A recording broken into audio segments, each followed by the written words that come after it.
హైదరాబాద్ వాసులారా మీకోసమే స్టోరీ బాగా వినండి. రోజు మీరు తినే ఆహారంలో పోషకాలతో పాటు ఆరోగ్యానికి హాని చేసే విషతుల్యమైన పదార్థాలు కూడా ఉండొచ్చు. మూసీ నదిలోని నీటితో పండించిన కూరగాయలను కనుక మీరు కొంటున్నారా?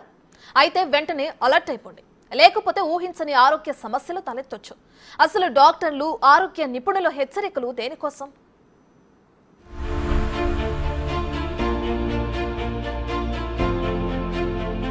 మూసీ అంటే ఒకప్పుడు శుద్ధ జలాలు, తాగునీళ్లు. కానీ ఇప్పుడు మూసీ అంటే కలుషిత జలాలు, కంపెనీల వ్యర్థాలు.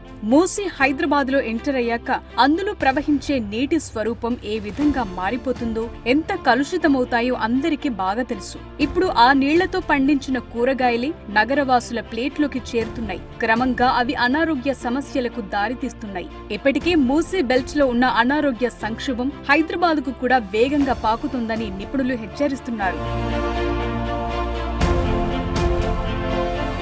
కలుషితమైన మూసీ నది నీటితో పండించిన కూరగాయలు హైదరాబాదులో అమ్ముతున్నారు. ఇప్పటికే నగర శివార్లలో మూసీ నీటితో పండించిన కూరగాయలు నగరం తూర్పు వైపు ఉన్న ఉప్పల్ మార్కెట్లో ఎక్కువగా అమ్ముడవుతున్నాయి. దాంతో హైదరాబాద్ ఈస్ట్ కారిడార్లో అనారోగ్య సంక్షోభం తలెత్తే అవకాశాలు ఎక్కువగా ఉన్నాయని ఆరోగ్య నిపుణులు హెచ్చరిస్తున్నారు. ప్రధానంగా ప్రతాప సింగారం, పీర్జాదిగూడ, పర్వతాపూర్ ప్రాంతాల్లోని రైతులు ఎక్కువగా మూసీ నీళ్ల మీదే ఆధారపడి కూరగాయలను పండిస్తున్నారు. వాళ్లే ఉప్పల్ మార్కెట్ కు కూరగాయలను తెచ్చి విక్రయిస్తున్నారు. కలుషిత నీటితో పండించిన కూరగాయలు ఆరోగ్యానికి హాని చేస్తాయని తెలిసిన రైతులు తాము జీవనోపాధి కోల్పోతామనే భయంతో ఈ విషయం బయటకు చెప్పటం లేదు.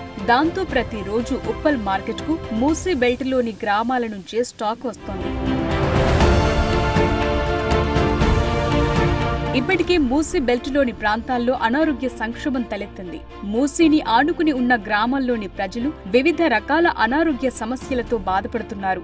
ఈ ప్రాంతాల్లో పండించిన వరి కూడా హైదరాబాద్ సహా రాష్ట్రంలోని ఇతర ప్రాంతాలకు కూడా సప్లై అవుతోంది. ఇది ప్రజలకు తెలియకుండానే మూసీ బెల్ట్ లో పండిన ఉత్పత్తులను ఆహారంగా తీసుకుని అనారోగ్య సమస్యల బారిన పడుతున్నారని చెబుతున్నారు. మూసీ నీటిలో సూక్ష్మ జీవులు, మైక్రోప్లాస్టిక్లు, హెవీ మెటల్స్ లాంటివన్నీ మోతాదుకు మించి ఎక్కువగా ఉంటున్నాయి. అవి క్యాన్సర్ కారకాలుగా ఉన్నాయి. దాంతో కలుషితమైన నీటితో పండించిన ఉత్పత్తుల ద్వారా గ్యాస్ట్రిక్, ఊపిరితిత్తులు, చర్మ సమస్యలతో పాటు సంతానోత్పత్తి సమస్యలు కూడా పెరుగుతున్నాయి. మూసీ నది మొత్తం అదే అమ్మా. ఇక్కడ చుట్టుముట్టు ఏరియాలు మొత్తం అదే బాధ. ఎవరు చూడు ఎలర్జీ ఎలర్జీ ఎలర్జీ. నా 100కు 90% ఎలర్జీ ఉంటుంది. జ్వర నా 30-40 ఏళ్ళు రాగానే మొఖాలు నొప్పులు. ఈ కాలుష్యం వలన అది ఏందో మొత్తం మూసీ నది వలన ఇదంతా చుట్టుముట్టు ఏరియాలు మొత్తం అదే బాధలు ఇక్కడ మా ఏరియాలలో. ఇక డాక్టర్లు రాస్తారు, మేము ఇస్తా ఉన్నాం. వాళ్ళు 30 ఏళ్ళలోనే టాబ్లెట్స్ వాడుతారు. హైదరాబాద్ ఉన్న వాళ్ళ విలాసాల కోసం కింద ఉన్న మూసి కింద ఉన్న వాళ్ళము జీవోత్సవాలుగా బతకాల్సి వస్తుంది. ఈ జీవోత్సవాలుగా ఇంకెంతకాలం బతుకమో నాకైతే అర్థం కావట్లేదు. రేపు ఈ ప్రాంతంలో మనిషి జీవించేదే. ఇప్పటికే పశుపక్షాదులు అన్ని పోయినాయి. అసలు దీంట్లో ఒక చేప కూడా బతకలేని స్థితి ఉన్నది.